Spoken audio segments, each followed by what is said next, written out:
김구올시다.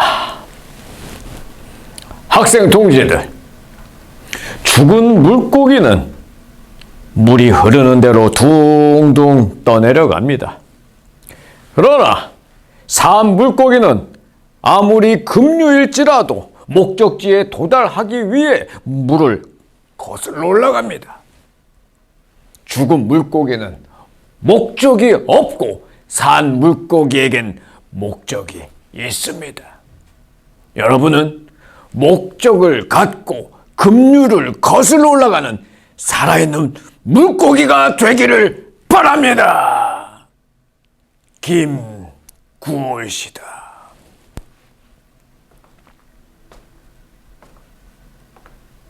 청신호 가족 여러분, 안녕하세요.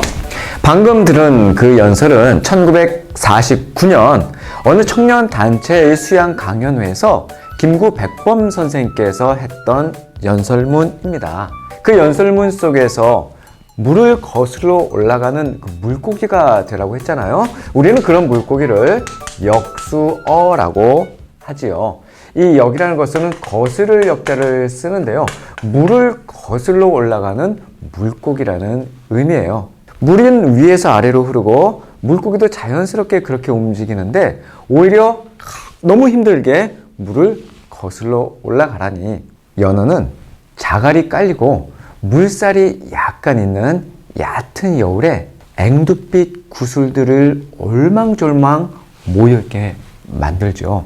단풍이 곱게 물드는 계절, 볼 수 있는 그 연어들의 보물들이 바로 그곳에 있어요. 강을 거슬러 올라가서 자신이 태어난 강을 다시 찾아가서 산란을 하는 이 연어는 바로 대표적인 모천 회기성 어류입니다. 엄마가 태어났던 그곳으로 다시 거슬러 올라가는, 어떻게 보면 너무 효성이 갸륵한 그런 물고기이죠. 이런 신비스러운 이 연어의 이야기는 아직도 과학적으로 정확히 밝혀지지가 않았어요. 연어의 또 다른 신비한 점은 산란 직후 바로 죽는다는 겁니다. 너무 슬퍼요. 삶의 종착지와 때를 미리 정해두고 죽을 힘을 다해서 그렇게 모든 에너지를 쏟아서 결승점까지 도달하는 이 연어의 최후는 어떻게 보면 경건하기까지 합니다. 역수어 하니까 또 다른 단어가 하나 더 생각이 나네요. 그것은 바로 등용문이에요. 어디서 많이 들어봤죠? 지금은 입시 학원 이름으로 많이 쓰이고 있는데요. 실은 그 유래가 따로 있어요. 중국에 가면 아주 큰 강, 황하강이 있는데 그 황하 상류에는 바로 용문이라는, 이 용이 여러분이 알고 있는 그 용, 드래곤이에요. 그 용문이라는 곳이 있는데 그 용문은 물살이 너무 급류라서 웬만한 물고기는 이걸 타고 넘어가지를 못한다고 해요. 그런데 이런 험한 급류를 타고 넘어가면 그 물고기는 마침내 뭐가 된다? 용이 된다. 뭐 이런 전설이 있어서 바로 이곳을 등용문이라고 합니다. 이 등용문을 타고 넘은 물고기, 대표적인 물고기가 바로 연어라고 하는 것이죠. 이 연어는 영어로는 세몬이라고 하죠. 이 L은 묵음 처리해야 돼요. 이 세몬. 그런데 우리가 믿고 있는 이 성경에 이 연어와 똑같은 이름의 사람이 등장을 합니다.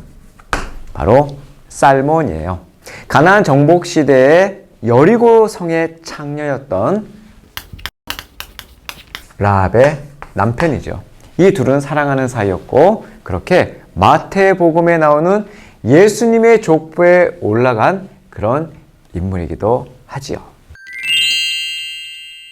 출애굽한 이스라엘이 이 시딤이라는 곳에서 여호수아가 2명의 정탐꾼을 보내지요. 바로 여리고성으로 말입니다.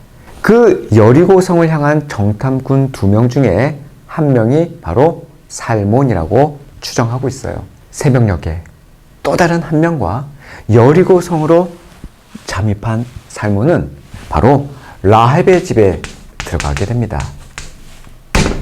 이 라합의 집에서 하룻밤을 자게 되는데 그때 여리고 왕이 보낸 사람들을 라합이 따돌리게 돼요. 그리고 지붕 위에 널어놓은 그 아마 줄기에 이 정탐꾼 2명을 숨겨주죠.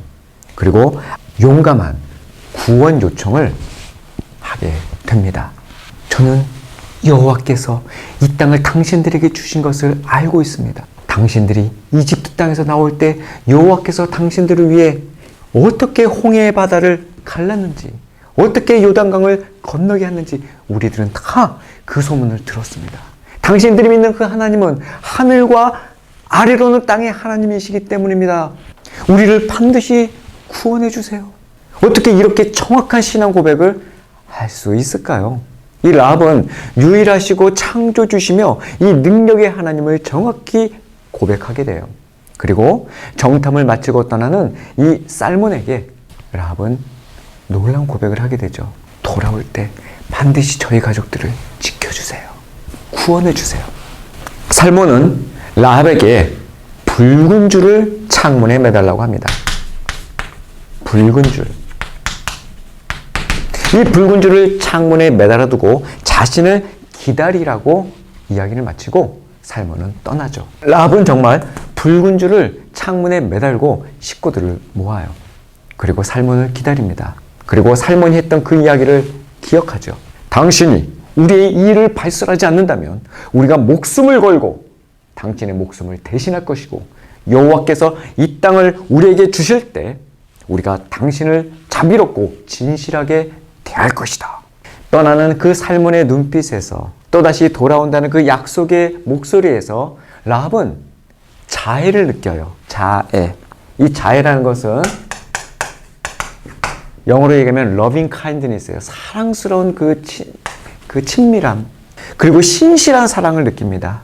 로얄 러브라고 하죠. 감각적이고 즉흥적인 사랑이 아니라 끝까지 지키는 그 신실한 사랑. 그걸 느끼죠. 그리고 이 둘은 그 유명한 헤세드라는 단어를 만들어낼 수도 있어요. 헤세드. 이게 바로 자애, 신실한 사랑의 히브리어예요. 헤세드가 바로 라합에게 부어지는 순간입니다. 붉은 줄을 통해서 약속된 이 헤세드가 바로 노아 시대의 방주였고 출애굽 시대의 어린 양의 피였어요. 이것이 바로 유일한 구원의 방법인 것입니다. 라합은 살몬을 믿었어요.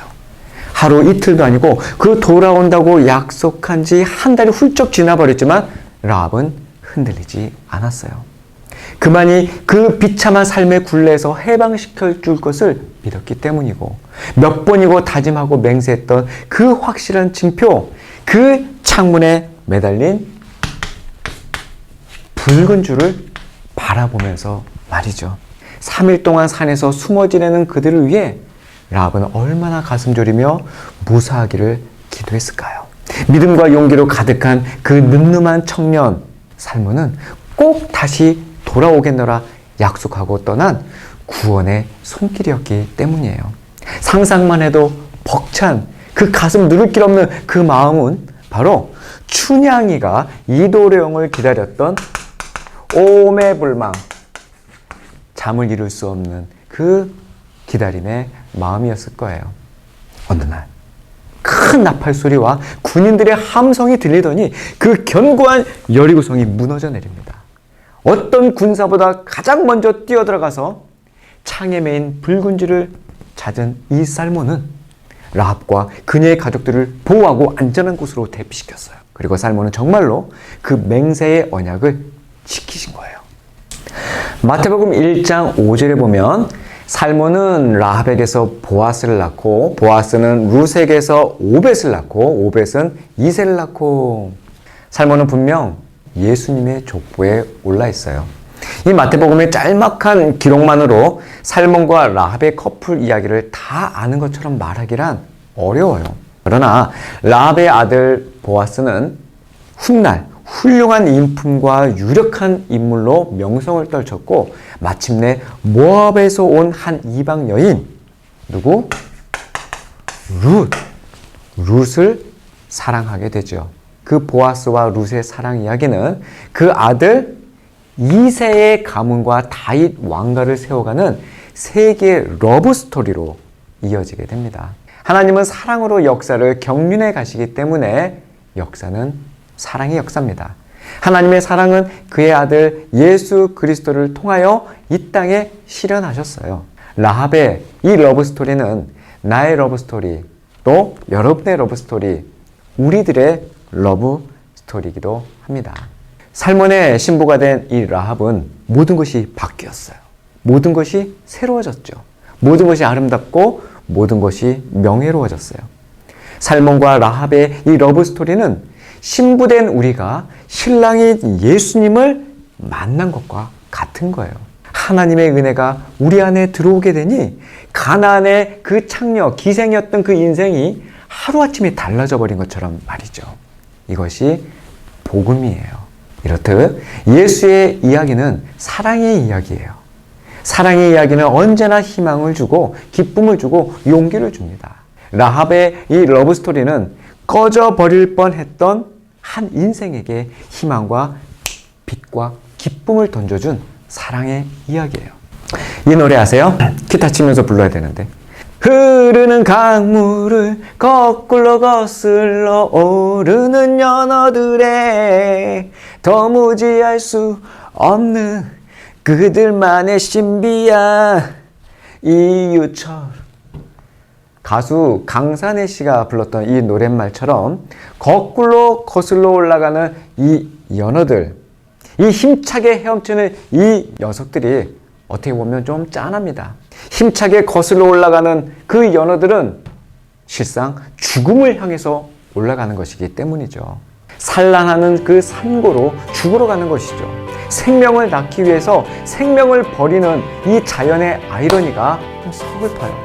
그러나 살리기 위해서 죽으러 올라가는 이 연어들을 보고 있자니 하늘 보좌에서 내려와서 골고다로 올라가셨던 한 분이 생각이 납니다. 사랑하는 여러분, 그분이 누구일까요? 너무나도 아름답고 존귀한 이름, 바로 그 이름 예수님입니다. 오늘도 이 예수님을 가슴에 품고 멋지게 거슬러 올라가는 우리 청신호 가족 여러분 되시기를 축복합니다.